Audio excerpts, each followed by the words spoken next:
বইয়ের নেই। হ্যাঁ, আর এই সন্ধ্যাবেলা এখন আমি কোথায় যাচ্ছি তা চলো তোমাদের একটু বলে দিই। মানে আজ হচ্ছে আমার বন্ধুর ছেলের বার্থডে পার্টি। তো আমাদের নিমন্ত্রণ করেছে অঙ্কন আর আমার, সেই জন্য অঙ্কন আর আমি ওই বার্থডে পার্টিতে যাবো। তো গাইস বেশি লেট না করে চলো বার্থডে পার্টিতে পৌঁছানো যাক। তো গাইস ফাইনালি অঙ্কন আর আমি পৌঁছে গেলাম, আর এখানে পৌঁছে দেখি সবে ডেকোরেশন চলছে। তো কি আর করা যাবে, এই যে চেয়ারে বসে আছি আর ওরা ডেকোরেশন করছে। হ্যাঁ, 8টায় কেক কাটা হবে। তো চলো আর দেরি না করে একটু চা দিচ্ছে, চা খেয়ে নি। সরি, এই ভাইটা দিচ্ছিল চায়ের কাপ, চাটা দিচ্ছিল এই ভাইটা। তো চলো চায়ের কাপের সঙ্গে চা দিল, চায়ের সঙ্গে বিস্কিট দিল। বিস্কিট নেওয়ার পর আমরা ভেজাচ্ছিলাম আর খাচ্ছিলাম। তো যাই হোক, খাই না চা, কিন্তু দিল খেতে। তো খেলাম, বসে বসে টাইমটা তো কাটুক নাকি।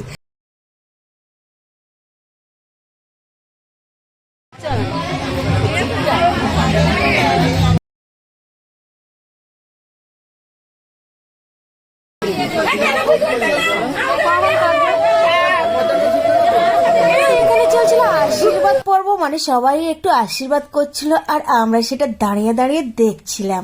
তো চলো দেখো, এরা কিন্তু অনেক লোককে ডেকেছে, মানে আমাদের মতো অনেক লোককে নিমন্ত্রণ করেছে। তো চলো বেশি দেরি না করে এরা এবার কেক কাটবে, সবাইকে দেখে নি। তো চলো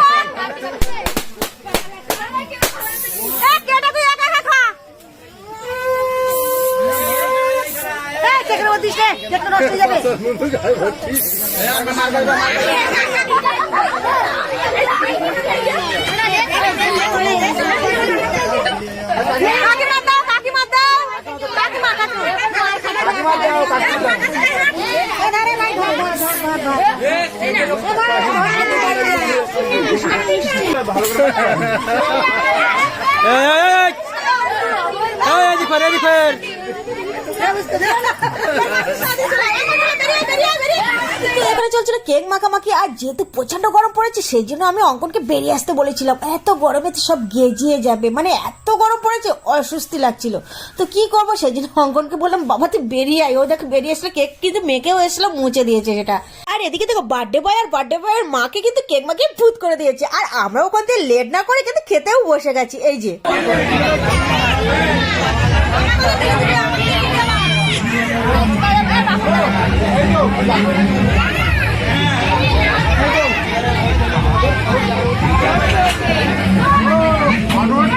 এক এক করে পরিষেবা দিতে দিতে কিন্তু ফাইনালি আমাদের চলে এসেছিল ভাত আর ডাল আর পাঁপড়। আমি জিজ্ঞেস করছিলাম পরিষেবাকে কি দিয়ে খাচ্ছে, তো বলছিল ডাল দিয়ে।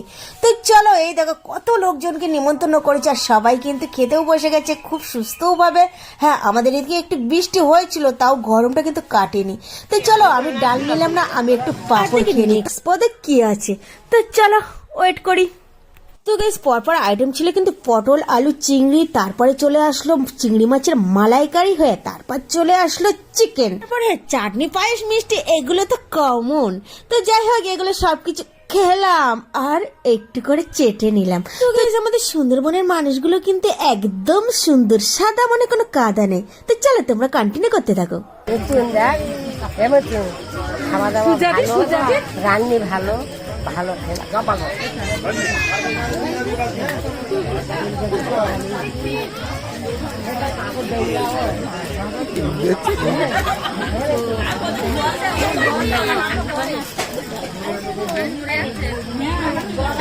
আগে তো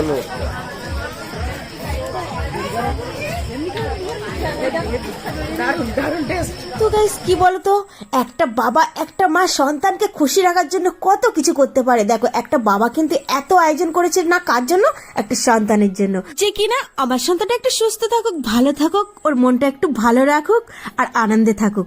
তো গাইস কি বলতো, বাবা মা সবকিছু করতে পারে না কার জন্য, হ্যাঁ সন্তানের জন্য বাবা মা সব কিছুর পরিস্থিতির শিকার হতে পারে। তো গাইস তারপর অঙ্কনের পাপা ফোন করলো, তো বললাম আমরা হ্যাঁ তাড়াতাড়ি খেয়ে আসছি। তো গাইস আমরা খাওয়া দাওয়া করছিলাম, বাট দেখো সবাই চলে গেছে, আবার পরের ব্যাচ বসবে, কিন্তু আমারই খাওয়া হলো না। তাড়াহুড়ো করে কিন্তু আমি খেতে পারি না। আরে আমার পাশে কে মিষ্টি রাখলো, আমি তো মিষ্টি খাই না। তো যাই হোক দেখো ওরা সব তুলছিল আর আমিও বসে বসে খাচ্ছি। তো খাওয়া দাওয়া পর্ব সেরে ঘরে চলে আসলাম। এই যে তো তোমরা দেরি কেন, তাড়াতাড়ি আমার চ্যানেলটা সাবস্ক্রাইব করে দাও, তাহলে তো আমার মনটা একটা ভালো লাগে। তো চলো